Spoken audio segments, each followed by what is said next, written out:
नमस्कार मित्रों, मैं सचिन अपने YouTube channel diploma with Sachin में आपका स्वागत करता हूं। आपने हमारे वीडियो को बहुत लाइक किया और काफ़ी व्यूअर्स आए, इसके लिए बहुत बहुत धन्यवाद। और जो भी हमारे चैनल पर नए हैं उसको तहे दिल से उसका स्वागत है। आज हम लोग पढ़ेंगे बाल विकास का एक पहला ही यूनिट है इसके पहले हम लोगों ने पढ़ा था बाल विकास और इसके आयाम। तो हम लोगों ने देखा था बाल विकास की अवधारणा समझी थी, इसके आयाम को समझा था कि बाल विकास किस तरह से बच्चे का एक सर्वांगीण विकास होता है। तो उसमें हम लोगों ने क्या देखा था, तो ये देखा था कि बच्चे का जब सामाजिक विकास होता है, भाषाई विकास होता है और साथ ही साथ क्या मानसिक विकास होता है, शारीरिक विकास होता है, यानी विकास के सही पक्ष क्या थे, एक दूसरे से अंतः संबंधित थे। तभी जाकर क्या होता था, एक बच्चे का सर्वांगीण विकास संभव हो पाया था। अब हम लोग देखेंगे आज विकास की अवस्थाएं, जो कि विकास की अवस्था हैं, इसे देखेंगे। तो हमारा सबसे पहले विकास की अवस्था पर चलते हैं। तो इस तरह से आप लोग को एग्ज़ाम में इसी तरह से बनाना है और विकास की अवस्थाएं बतानी है ना। तो क्या है बाल विकास की अवस्थाएं, मैंने यहाँ लिखा है ना बाल विकास की अवस्थाएं। तो बाल विकास की मुख्य तो 3 ही अवस्थाएं हैं, लेकिन और भी अवस्थाएं हैं, लेकिन जब बाल विकास की अवस्था की बात करते हैं, हम लोग बाल शिक्षा मनोविज्ञान में पढ़ते हैं जो, उसमें 3 ही अवस्था का अध्ययन करते हैं, शैशवावस्था, बाल्यावस्था और किशोरावस्था। अन्य और भी अवस्थाएं हैं जिसको मैंने नोट में देकर आप लोग को लिखा हुआ है यहाँ, प्रौढ़ावस्था और वृद्धावस्था। तो यहाँ पर ध्यान दीजिए, ध्यान देने बात योग्य बातें ये है कि विकास की जो अवस्थाएं हैं वो 3 हैं। देखते हैं क्या क्या है, 3 नहीं और भी अवस्थाएं हैं, लेकिन मैंने क्या कहा, शिक्षा मनोविज्ञान के अंतर्गत हम लोग महत्वपूर्ण रूप से 3 अवस्थाओं के बारे में ज़्यादा पढ़ते हैं। एक क्या है आपका, एक है शैशवावस्था, क्या है शैशवावस्था, दूसरा बाल्यावस्था, तीसरा किशोरावस्था। इसके बाद क्या आता है बाल्यावस्था के बाद, बाल्यावस्था को हम लोग 2 भागों में विभाजित करते हैं। कौन कौन सा, तो एक अर्ली चाइल्डहुड यानी पूर्व बाल्यावस्था, और दूसरा क्या है उत्तर बाल्यावस्था, यानी क्या उत्तर बाल्यावस्था मतलब उत्तर बचपन का काल। ये जो बाल्यावस्था चलता है ना, ये 2 से 6 वर्ष का चलता है, और उत्तर बाल्यावस्था जो चलता है 6 से 12 वर्ष का चलता है। तो यहाँ तक आप लोगों को क्लियर है। इसके बाद हम लोग देखते हैं क्या, किशोरावस्था। किशोरावस्था को भी 2 भागों में बांटा गया है, एक पूर्व किशोरावस्था और दूसरा उत्तर किशोरावस्था। इसके बाद अन्य अवस्थाओं की बात करें, तो अन्य अवस्थाओं की बात करते हैं, तो अन्य अवस्थाएं क्या क्या हैं, प्रौढ़ावस्था और वृद्धावस्था, जो कि किशोरावस्था के बाद आता है। चलते हैं हम लोग डिटेल से फिर एक बार समझ लेते हैं, देखते हैं बाल विकास की कितनी अवस्थाएं। शिक्षा मनोविज्ञान के लिए हम लोग को मुख्य रूप से 3 अवस्था पढ़ना है, शैशवावस्था, बाल्यावस्था और किशोरावस्था। फिर बाल्यावस्था को 2 भागों में विभाजित करते हैं, पहला पूर्व बाल्यावस्था, दूसरा किशोरावस्था उत्तर बाल्यावस्था। फिर किशोरावस्था है, किशोरावस्था को भी 2 भागों में विभाजित किया गया है, पूर्व किशोरावस्था और उत्तर किशोरावस्था। इसके बाद बात करते हैं अन्य अवस्थाओं की, तो अन्य अवस्था में क्या है, प्रौढ़ावस्था और वृद्धावस्था। अब हम लोग शैशवावस्था के बारे में जानेंगे। तो देखिए शैशवावस्था, शैशवावस्था जो है, शैशवावस्था का उम्र क्या है, 0 से 2 वर्ष, यानी जन्म से लेकर 2 वर्ष का समय होता है, वो क्या होता है, शैशवावस्था होता है। इस अवस्था की खास विशेषताएं ये है कि बच्चे का शारीरिक और मानसिक विकास काफ़ी तेज़ी से होता है। आप लोगों ने देखा होगा एक छोटा सा बच्चा न्यू बॉर्न बेबी जन्म लेता है, उसके 2 वर्ष तक में उसके पास दांत आ जाते हैं, वो चलने लगता है, हाथ पैरों से काम करने लगता है थोड़ा थोड़ा, है ना। तो इसलिए हम लोग क्या कहते हैं, जन्म से जो 2 वर्ष की अवस्था है शैशवावस्था, इसमें शारीरिक और मानसिक विकास काफ़ी तेज गति से होता है, जिसमें शारीरिक विकास तो बहुत ही तेज गति से होता है। फिर हम लोग क्या देखते हैं, बाल्यावस्था में जो शैशवावस्था की बात करते हैं, इसमें क्या होता है, बच्चा पूर्ण रूप से बड़ों पर आश्रित रहता है, यानी माता पिता पर आश्रित रहता है। इस अवस्था में संवेगात्मक विकास भी होता है, तथा इस अवस्था में सीखने की क्षमता भी तीव्र होती है, बच्चा जल्दी जल्दी सीख लेता है। जब नवजात शिशु शैशवा काल की ओर अग्रसर होता है, तो उसके अंदर प्यार व स्नेह की आवश्यकता पड़ती है। आपने देखा होगा जब बच्चे को हम लोग कोई डांट देते हैं, देखिए वो डर जाता होगा, पहले तो डांट का मतलब नहीं समझता, लेकिन धीरे धीरे जैसे 6 महीने 7 महीने का होता है ना, जब उसे हम लोग डांटते हैं ना, तो वो डर जाता है। फिर हम लोग क्या देखते हैं, क्या कहते हैं, जब वो थोड़ा और बड़ा होता है, बोलते ही कोई काम करने बोलते वाह गुड गुड, बहुत अच्छा किए, बहुत अच्छा, तो वो भी समझता है कि हाँ हमको इस बात के लिए शाबाशी मिल रही है, अर्थात ये काम हमें करना चाहिए। तो शैशवावस्था में हमने क्या देखा कि ये जन्म से 2 वर्ष की होती है और इसमें शारीरिक विकास काफ़ी तेज गति से होता है। ये अवस्था में क्या होते हैं, बच्चे खासकर माता पिता पर आश्रित रहते हैं। आप लोग एक वैज्ञानिक का नाम सुने होंगे, जीन पियाजे, जिन्होंने बच्चों पर क्या किया था, अध्ययन किया था। तो जीन पियाजे का जो अध्ययन किया था, उन्होंने बताया था शैशवावस्था में जो बच्चे हैं ये इंद्रियों के माध्यम से सीखते हैं। मतलब सीखते हैं, इस अवस्था में बच्चे सीखते हैं इंद्रियों के माध्यम से।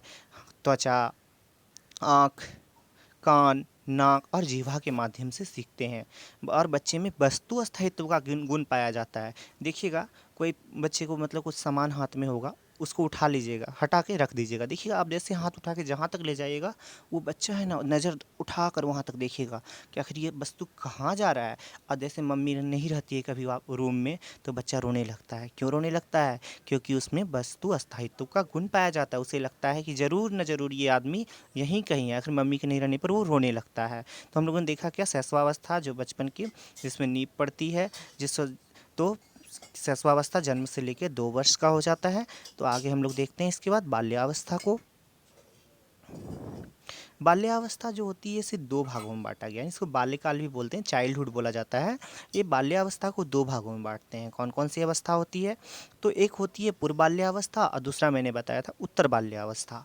तो बाल्यावस्था की सामान्यतः आयु जो है वो क्या है, 2 वर्ष से लेकर 6 वर्ष, यानी शैशवावस्था 0 से 2 वर्ष की थी और पूर्व बाल्यावस्था 2 से 6 वर्ष की होती है। इसमें क्या होता है, बच्चों में नकल करने की प्रवृत्ति पाई जाती है। बच्चा देखिएगा जो जो आप कीजिएगा वो करेगा, बातों को दोहराने लगता है देख देख कर, अनुकरण करने की आदत। तो अनुकरण करना हमारे लिए ख़राब नहीं, अनुकरण जब तक बच्चा अनुकरण नहीं करेगा तब तक वो सीखेगा नहीं। इसलिए अनुकरण को बहुत महत्व दिया गया है। एक जो हम लोग के एक आप लोग पढ़े आगे, एक मनोवैज्ञानिक के बारे में पढ़िएगा, एक सिद्धांतकार थे अल्बर्ट बंडूरा, जिन्होंने बताया था बच्चे अनुकरण के माध्यम से ही सीखते हैं। मॉडलिंग, किसी चीज़ को देख कर सीखते हैं, है ना। जैसा हम व्यवहार करेंगे छोटे बच्चे वैसा ही हमारे साथ व्यवहार करते हैं, है ना। तो ये उम्र जो होती है सामाजिकरण की भी इसमें वृद्धि हो जाती है। और साथ ही साथ क्या होता है, मनोवैज्ञानिक दृष्टि से देखा जाता है तो क्या ये भाषा सीखने की सर्वोत्तम अवस्था है। एक क्वेश्चन आया हुआ था सीटेट में कि भाषा सीखने का सर्वोत्तम अवस्था क्या है, महत्वपूर्ण काल कौन सा है? तो पूर्व बचपन अवस्था यानी पूर्व बाल्यावस्था जो होता है भाषा सीखने का सबसे महत्वपूर्ण काल होता है। इससे बच्चे में भाषा की नींव पड़ती है, सामाजिकरण की नींव पड़ती है ना। तो हम लोगों ने देखा ये पूर्व बाल्यावस्था बाल्यकाल जो है सीखने की बहुत महत्वपूर्ण अवस्था है। और इसमें क्या होता है, 2 से 6 वर्ष की आयु में ये अवस्था पूर्ण होती है। अनुकरण और दोहराने की प्रवृत्ति इस अवस्था में पाई जाती है। आगे देखेंगे हम लोग उत्तर बाल्यावस्था, है ना। तो उत्तर बाल्यावस्था 6 से 12 वर्ष का होता है। और उत्तर बाल्यावस्था में ही बच्चे कहाँ पहुँचते हैं, तो बच्चे विद्यालय में पहुँचते हैं। क्योंकि हम लोग की आरटी जो है शिक्षा का अधिकार अधिनियम 2009 क्या कहता है कि 6 से लेकर 14 वर्ष तक के बालकों को मुफ्त शिक्षा का, निःशुल्क शिक्षा का अधिकार है ना। तो अनिवार्य शिक्षा और निःशुल्क शिक्षा मिलती है। तो क्या होता है उसमें 6 से लेकर 12 वर्ष तक की अवस्था ये बाल्यकाल की अवस्था है। यानी 6 वर्ष में बच्चा कहाँ स्कूल में रुचि लेने लगता है। क्वेश्चन भी आया हुआ है सीटेट में कि उत्तर बाल्यावस्था में बच्चा लेने लगते हैं तो विद्यालयों में रुचि लेने लगते हैं। तो ये वहाँ उसी समय विद्यालय में जाते हैं। इसमें बच्चे में बौद्धिक विकास होता है, नैतिक विकास होते हैं, सामाजिक विकास, तर्कशीलता इत्यादि का व्यापक विकास होता है। पढ़ने की रुचि में वृद्धि के साथ साथ स्मरण क्षमता भी बढ़ती है ना। समूह भावना, इसी में बोला जाता है कि समूह की अवस्था कौन सी है, तो उत्तर बाल्य अवस्था होती है ना। समूह की अवस्था यानी समूह में रहना, गैंगेज बोला गया। बाल्यावस्था को क्या बोला जाता है, गैंगेज बोला जाता है। ज़्यादातर लोग मित्र मंडली बन जाते हैं, ग्रुपों में रहना सीख लेते हैं, है ना। और अनुशासन के महत्व वगैरह को भी समझने लगता है। तो इस प्रकार से उत्तर बाल्यावस्था की जानकारी शिक्षकों के लिए बहुत आवश्यक होती है।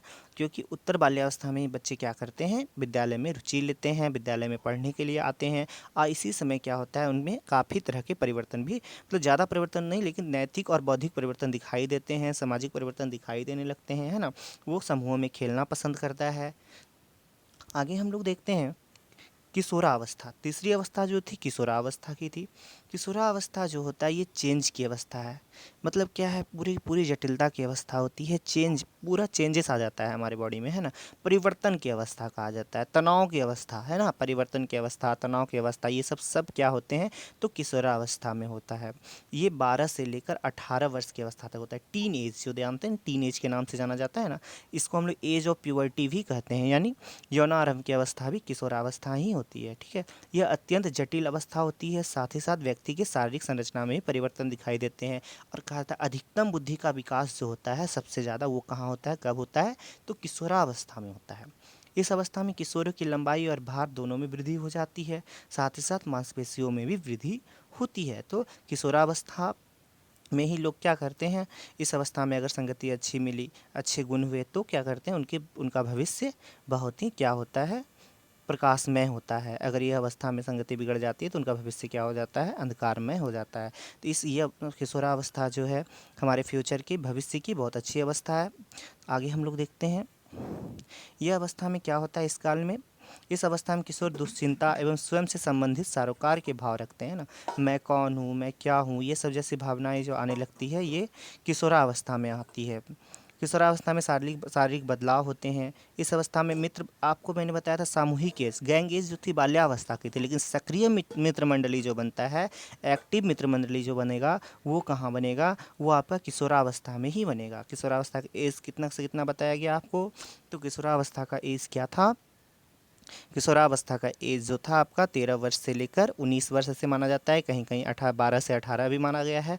ठीक है ना, तो इसी टीन एज में जो होता है, इसमें एक्टिव मतलब सक्रिय मित्र मंडली का निर्माण हो जाता है। इस अवस्था में क्या है, सामाजिक मनोवैज्ञानिक पहलुओं पर पड़ता है, अतः क्या किशोरावस्था के शारीरिक बदलावों का प्रभाव किशोर जीवन के सामाजिक और मनोवैज्ञानिक पहलुओं पर पड़ता है। मतलब क्या, इस अवस्था में विशेष सलाह देने की ज़रूरत है और उन्हें शिक्षक और एवं मित्र अभिभावकों के सही मार्गदर्शन एवं सलाह की आवश्यकता इसी अवस्था में पड़ती है। तो हम लोगों ने भी क्या देखा कि अवस्था को पहले बाल विकास की अवस्था को बांटा गया, कितने भागों में बांटा था, तो शिक्षा मनोविज्ञान के आधार पर 3 भागों में बांट दिया था मैंने। पहला शैशव, दूसरा बाल्यावस्था, तीसरा किशोरावस्था। अब बाल्यावस्था को भी 2 भागों में बांटा गया, पूर्व बाल्यावस्था और उत्तर बाल्यावस्था। फिर किशोरावस्था 2 भागों में बांटा गया, पूर्व किशोरावस्था, उत्तर किशोरावस्था। तो किशोरावस्था में और भी बातें हैं, इसमें दिवा स्वप्न, है ना, किशोरावस्था में दिवा स्वप्न बहुत ज़्यादा हो जाता है। दिवा स्वप्न मतलब क्या होता है, दिवा स्वप्न इसका मतलब क्या होता है, तो दिवा स्वप्न मतलब दिन में सपने देखना, मतलब क्या, जैसे सब मतलब क्या है कि लोग में मतलब ज़्यादातर मतलब कल्पना में खोए रहते हैं, है ना, हम ये करेंगे वो करेंगे, है ना। और इसी में क्या होता है, इसी समय नायक प्रवृत्ति यानी नायक पूजा की भी अवस्था इसी को कहा गया है। मतलब नायक पूजा समझते हैं, नायक पूजा का मतलब होता है कि किसी हीरो को देखकर उसी के रंग रूप में ढलना, है ना। ये पूर्व किशोरावस्था की विशेषता है कि मतलब कोई सलमान का फ़ैन बन जाता है, कोई शाहरुख का फ़ैन बन जाता है ना, तो ये नायक पूजा की प्रवृत्ति पाई जाती है। कोई अच्छे गुण देखता है तो बोलता है महात्मा गांधी के जैसा गुण धारण करने लगता है ना। तो ये नायक पूजा की प्रवृत्ति कब पाई जाती है, तो किशोरावस्था में पाई जाती है। किशोरावस्था नायक प्रवृत्ति की एज इसी में पाया जाता है। आपका दिवा स्वप्न की अवधि यही होती है। जटिल काल भी किशोरावस्था को ही माना गया है, तनावग्रस्त काल भी किशोरावस्था को ही माना जाता है। आगे देखिए, मैंने कुछ अन्य अवस्था बताई थी, प्रौढ़ावस्था और परिपक्व प्रौढ़ावस्था।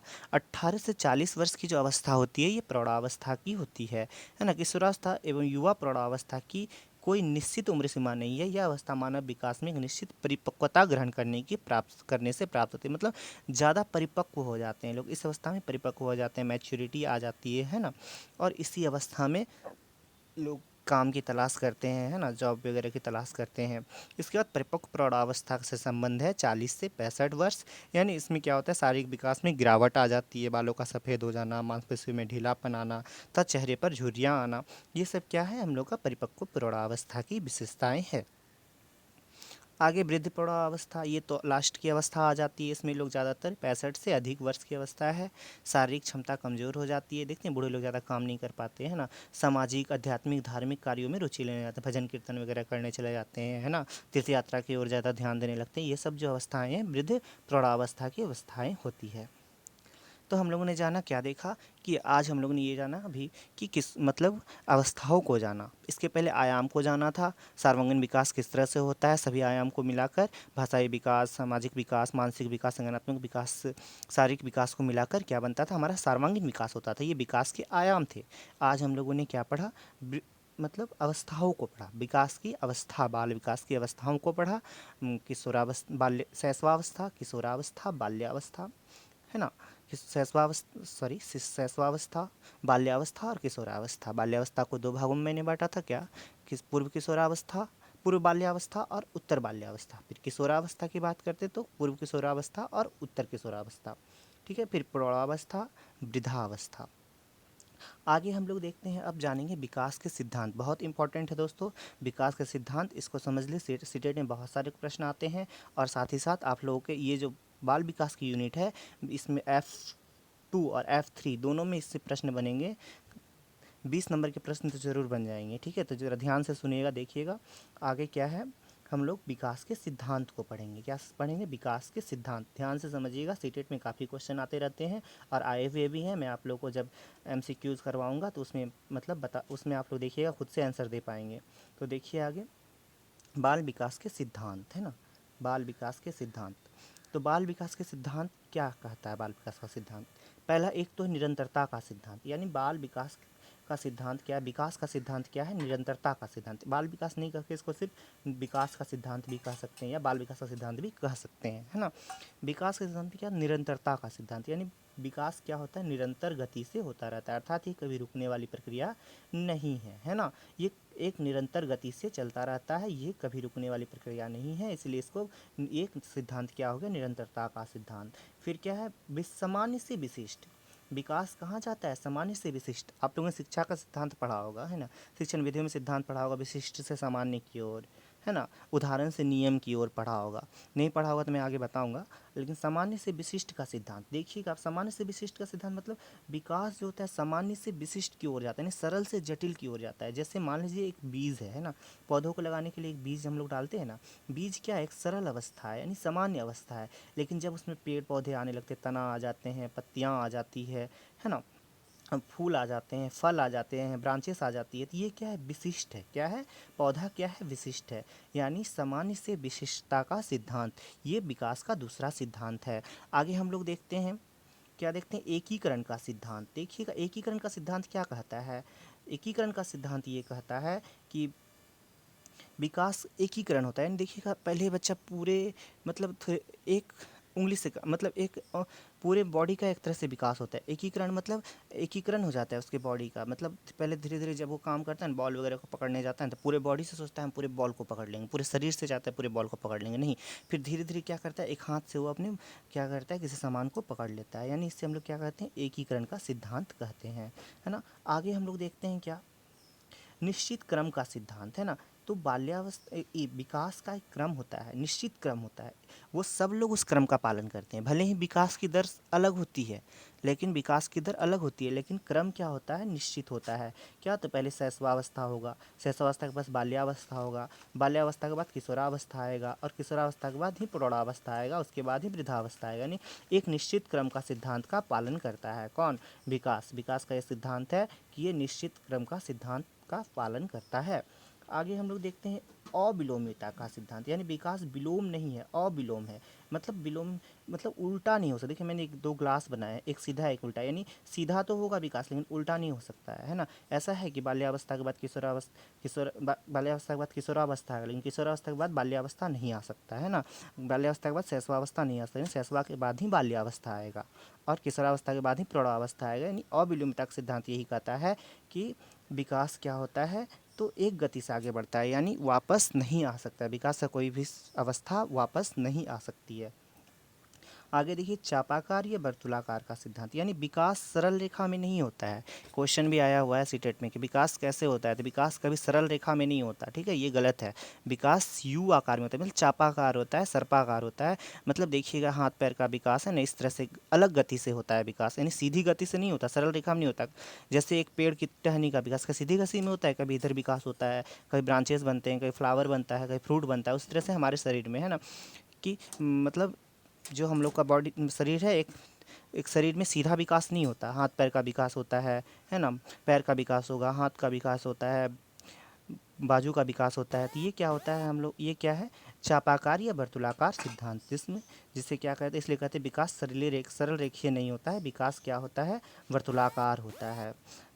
फिर क्या है, सिरोन्मुखी, है ना, सिरोन्मुखी का सिद्धांत या सिरपुच्छी विकास का सिद्धांत, मतलब विकास क्या होता है, सिर से पैर की ओर होता है, पैर से सिर की ओर नहीं होता है, सिर से पैर की ओर होता है विकास, ठीक है। यानी ये बात तो आप लोगों को समझ में आ गई। और एक और सिद्धांत है आपका भविष्यवाणी का सिद्धांत, यानी विकास के लिए भविष्यवाणी भी की जा सकती है कि विकास कैसे चलता है। तो विकास ये है ना कि बाल्यावस्था के बाद किशोरावस्था ही आएगा, इसका हम लोग भविष्यवाणी कर सकते हैं। शैशवावस्था के बाद बाल्यावस्था ही आएगा, इसका हम लोग भविष्यवाणी कर सकते हैं। इसलिए इसको क्या कहता है, पूर्व कथनीयता का सिद्धांत।